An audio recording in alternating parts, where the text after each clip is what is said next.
went to Amsterdam. Key heard he was coming, and she left the house. Vincent burst into the dining room, and he confronted her father. Where is she? Where is Key? Her father said she's not here, and Vincent wouldn't believe him. He couldn't believe that she'd actually left the house to avoid seeing him. Please, Uncle, please let me see her. Let me talk to her. I know I'm not successful yet, but I will be. All I ask is a chance to prove myself. Please.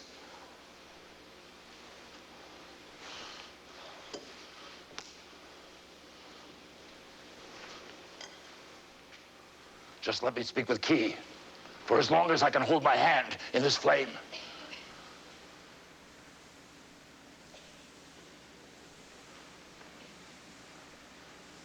I am a stranger. Hide not thy commandments from me. A stranger on the earth.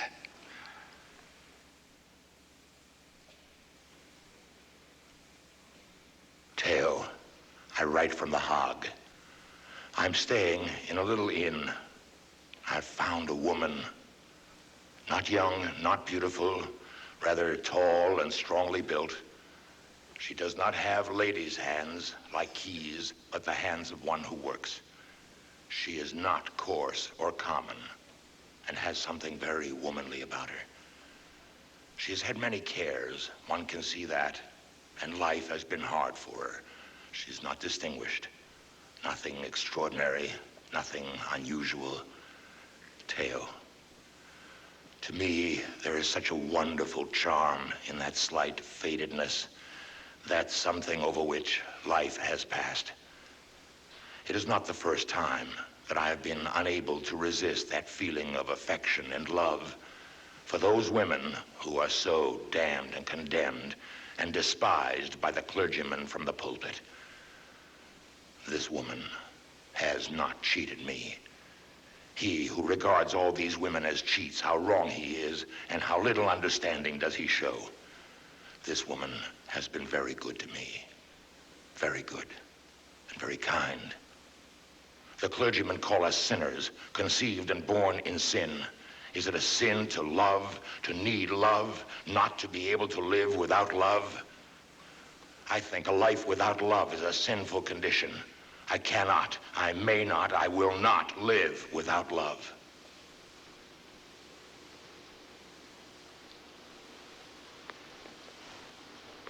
Is it clear? She was a woman of the streets. My brother's new love. A woman of the streets. She was coarse, common, vulgar. Everyone who met her, including me, was appalled by her.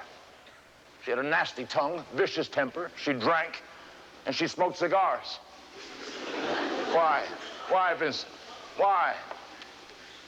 You understand, of course, that I was now supporting not just my artist brother, but this woman, and her child, and her unborn child, and eventually even her mother. And you understand that I was now the one who had to deal with our parents. Vincent couldn't do that.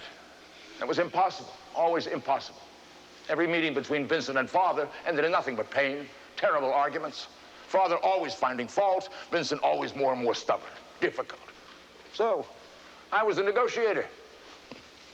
And I tried. I was foolish enough to think that our parents might accept the circumstances. So, I tried. Now, how do you present this kind of news to your parents? To a minister and his wife. Father, there's some news about Vincent. Well, it seems he's found a woman. No, Father, I don't think it's very likely that you would know her. Yes, Mother, I have met her. What is she like?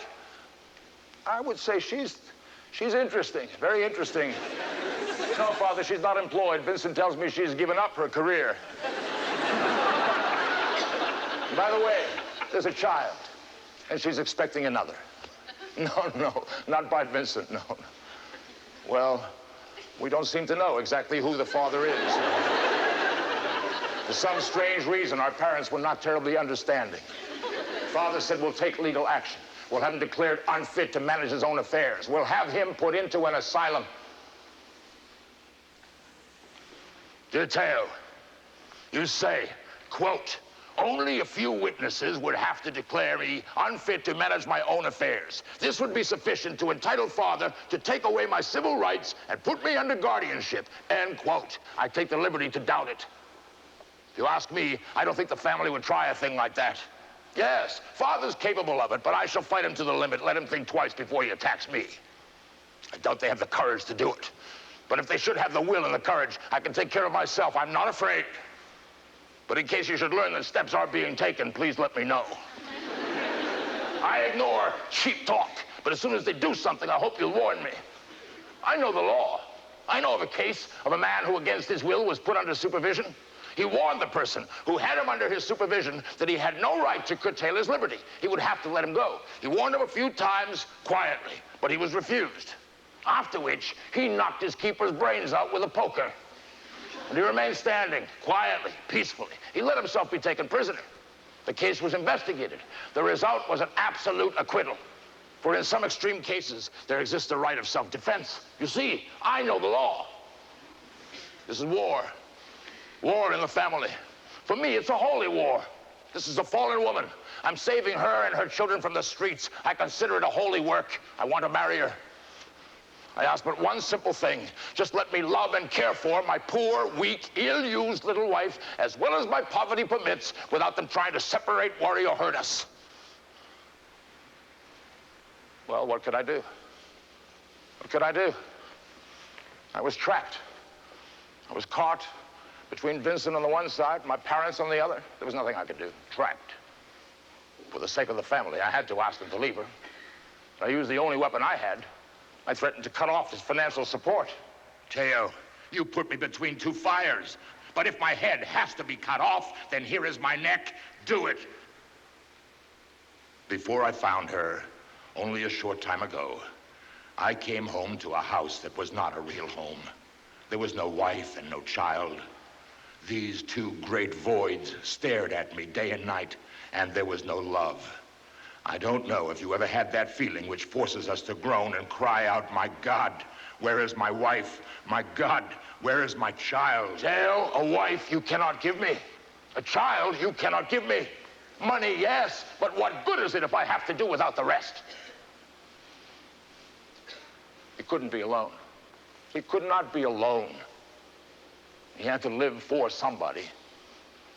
And the fact is, his work was getting better. It was growing. Of course, his financial needs were doing exactly the same. He pleaded for more and more money. Theo, Christine and I have eaten nothing but bread and coffee for 2 weeks since we had to buy some things for the baby. I owe the landlord 2 months' rent. If he's not paid by tomorrow, he can immediately sell my furniture publicly. I'm working hard, day and night. I have a small drawing ready for you, which I'll send when I have the money for a stamp. Please excuse the postcard, Vincent. I finally asked him if he could approach some people to offer his work for sale. It would have been such a help. But he was too sensitive to do it. He was embarrassed about the way he looked. His clothes were shabby, he was untidy. Theo, I beg you, please, don't force me to approach people. Speaking to people about my work, Theo, it makes me nervous. More nervous than is good for me. Well, it wore him down. It wore him down. Christine, at last, after a year, he saw what the rest of us had seen from the beginning. He decided he had to leave her. Her temper, her manners, her cigars, all the things that he had found so charming, now they began to wear him down. In the end, he became convinced that she intended to return to the streets, so he left her. And I tell you, it was no blessing. Now he began to mourn for her. He was so lonely for her, and especially the children. He felt terribly guilty about leaving them. And now, bitter, lonely, suffering his loss, he turned on me. My dear brother, since things have gotten worse and worse for me instead of better, they have finally got so bad I must complain. Our friendship has received a bad shock. Looking back, I cannot deny that in my opinion we did not act rightly. I now look upon you somewhat differently. I can no longer think of you with the same feelings as in the past. I tell you, you have this much in common with father. You are cruel in your worldly wisdom. I repeat the word, cruel. But what could be more cruel than to deprive such an unfortunate and withered woman and her child of support?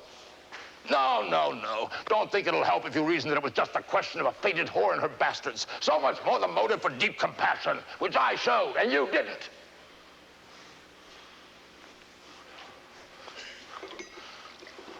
I'll do my best to work on. Please bear in mind, I don't want you to think the help you gave me in the past is something you're obliged to do. You weren't obliged to do it before, you're not obliged to do it now. It's been a voluntary thing on your part for which I feel a real obligation to you.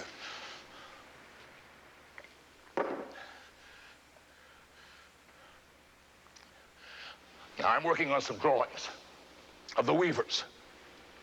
It would disappoint me if you were to send these back to me.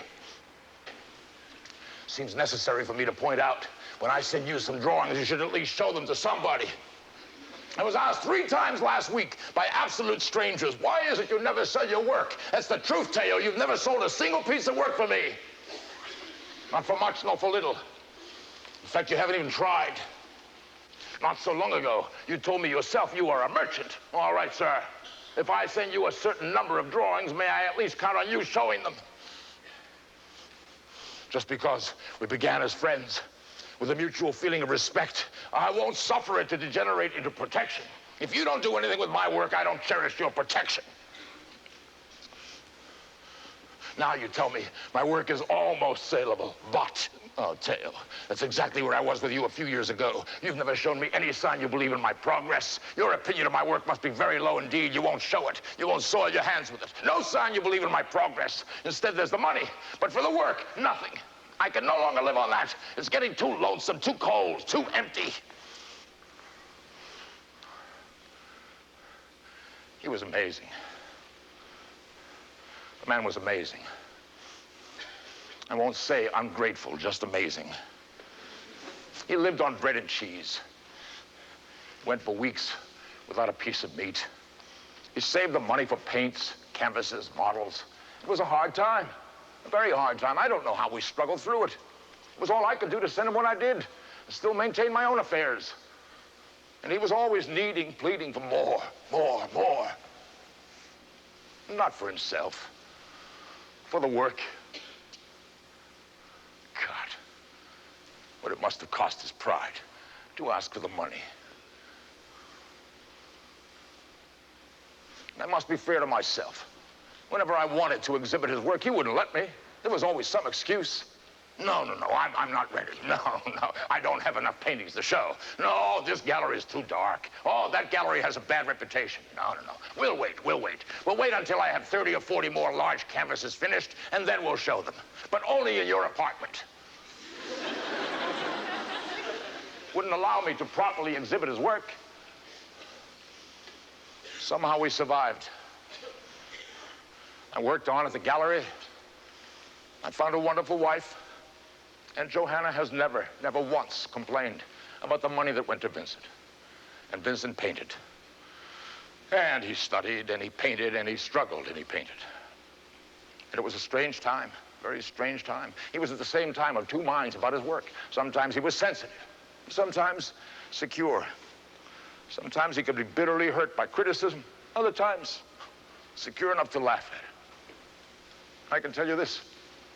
Now the work was growing. It was really growing. He said, I want my paintings and my subjects to live. To live. Not just satisfy the academicians. Not to be academically correct, but to live. I must learn to paint what I feel. Not what I see, but what I feel about what I see. Now, I adore the figures by Michelangelo, though the legs are too long and the back sides are too large. I want to learn to make these very incorrectnesses, these deviations, remodelings, changes in reality, so that they may become lies, if you like, but truer than the literal truth. Theo, I'm finished at the Antwerp Academy, Theo. I'm finished. It's a rigid, formal institution, dead, bound by tradition. Not a place for an impressionist to flourish. My ideas drove the instructors quite mad. They treated me as if I was spreading some kind of a disease. Last week, we were given a cast of the Venus de Milo to draw from. I was struck by the power of that figure, so I accentuated her hips. Well, the instructor was a purist. He tore my drawing. He tore it with his crayon. I rose from my chair and I said to him, "You don't know what a woman is like, damn you. A woman must have hips and buttocks and a pelvis in which she can hold a child." And that was the last lesson I ever took at the Antwerp Academy. He was struggling with new ideas, new visions of his own. He couldn't allow himself to be smothered, I suppose, by pompous professors. He was a better teacher than some of them. He loved to teach. The few students he had adored him. He even tried to teach me. He did. He urged me to paint. Theo, old man, you've been a dealer in art for quite some time now. Have you ever considered taking up the brush yourself? I said, no, thank you, my dear brother. I have this nagging habit which prevents me. He said, what nagging habit? I said, eating regularly. He finally convinced me. He convinced me I should try. How could I shirk my responsibility? How could I deny my talent to the world? Well, the next thing I knew, Vincent had furnished me with paints, canvas, easel, brushes, and a lot of enthusiasm. He was like a frantic mother hen standing over my shoulder, offering advice. Perspective, oh boy. Perspective, give it depth, balance that composition, be forceful. Then he snatched the brush from my hand and scratched furiously on the canvas. A line here, some shading there, some color, balance, composition, forceful. There, now you've got it, old man.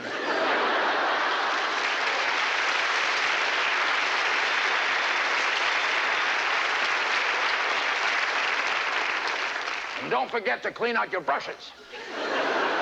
Well, the oil will harden, they'll become useless. This went on for a week. And then I was ready. The tempest of my genius was struggling to be set free. I'd already chosen a perfect scene. A little marketplace, farmers with their donkey-drawn carts, fruits, vegetables, shining pewters from London, fabrics and tapestries from exotic places in the Far East. The scene was a collage of brilliant color. A little yellow here, a little green. Slush some gamboge about. Do as Vincent said. Balance, perspective. Done. I couldn't wait. Couldn't wait to show Vincent. I hurried home as fast as I could. Vincent. Oh. I have something to show you. I suppose you're wondering what I've been up to this morning. Well, the fact is I've been painting. Vincent, I want you to know that if ever I should achieve recognition for this work, I'm going to tell the world that you are responsible for my success.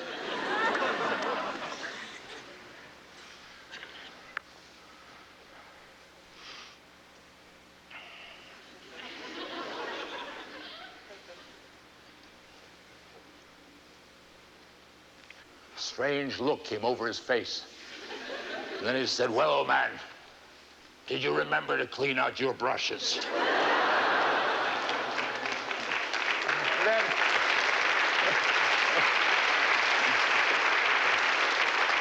Then he went off and got drunk someplace. I didn't see him for 2 days. I really think it's just as well. One artist in the family was enough. He stayed with me here in Paris for a while. I must say, his visit wore me out. I think I should have become quite ill if he'd stayed any longer. What can I say? He was so full of confidence, so strong in his opinions, fierce, absolutely fierce in his arguments. He went on endlessly. Night after night, I'd come home from work at the gallery, and it would begin. On and on he went. If I tried to avoid the argument, Vincent argued both sides himself. I tried to escape by going to bed. Useless. He'd pull a chair up by the bedside. Theo, we must form a union among the painters. We must see to it that the artists get their fair share of the profits. Now, why should the artist pour his life into the work only for someone else to get all the profit after he dies? Theo, are you awake? He wore people out. He did. He wore people out. My best friends found various excuses to avoid coming to the apartment. Toulouse-Lautrec said, Theo, please, ask him to go south for the light.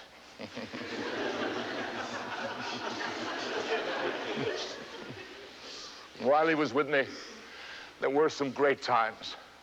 Wonderful, wonderful evenings of conversation. He met so many artists whose work he admired.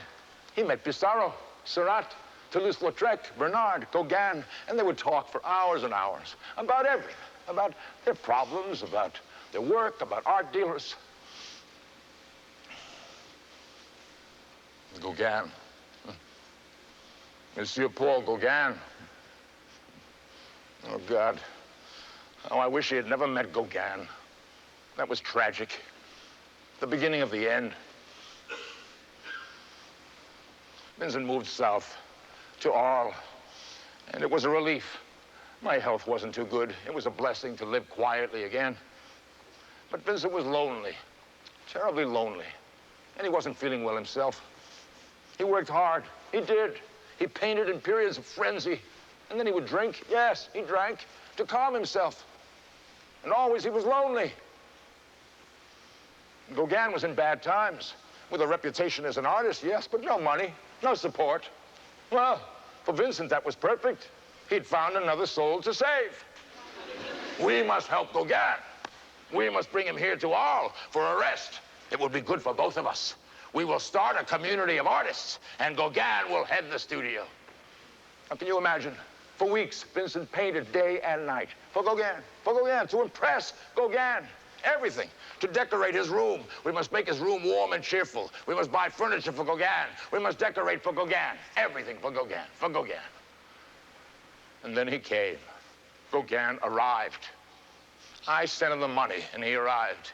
And for Vincent, the ground shook when Gauguin walked. Why? God, why? Why did he admire him so? Yes, he's a fine artist, but Vincent was doing beautiful work himself. When Gauguin saw fit to tell Vincent that his work was good, no, he couldn't accept that. Too much praise from such a giant, he said. I sold paintings for Gauguin. Vincent wouldn't even allow me to exhibit his work. Heaven forbid someone might buy it. Well, then Gauguin would no longer be a god, you see. He'd no longer stand alone as an artist who's actually paid for his work.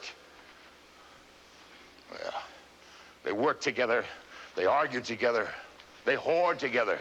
I'm writing in haste, as we have loads of work to do. Gauguin and I intend to make a tour of the brothels pretty often, so as to study them. Yes. He's working on a portrait of me. Gauguin is working on a portrait of me. Gauguin is good for me. Gauguin is wise. Gauguin is brilliant. Gauguin is a bastard, and that's the simple truth. It's the truth. I know him. He's a pompous, sarcastic, self-righteous bore. They began to argue violently. And of course, Gauguin threatened to leave. Well, he certainly knew how to do that, didn't he? He'd already deserted his wife and 5 children, left them without a penny. Vincent was exhausted. He was terrified of being left alone again. And Gauguin's a clever man. He knew exactly how to drive Vincent